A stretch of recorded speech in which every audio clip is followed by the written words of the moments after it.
ieu teh susu nih. Hei, kade balik mawa sulu. Hah? Naon? Balik mawa sulu. Wah, mana emang ngomong-ngomong nu peluh we atuh. Keun we batur ieu tong sok sagala didenge.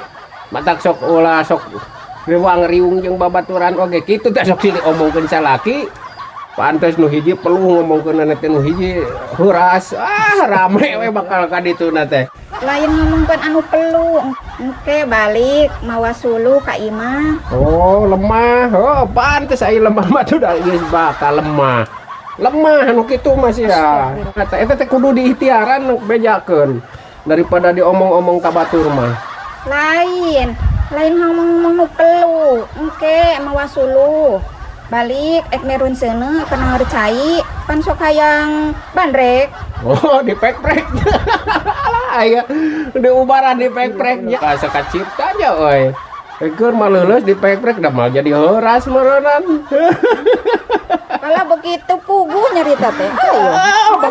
Bakal ripuh eta teh kadua ku tilu aduh aing mah padahal diubaran cenah ning eta mah mun kararitu mah cek beja mah ku akar jame cenah ku akar kalapa digodog diinum cenah tah.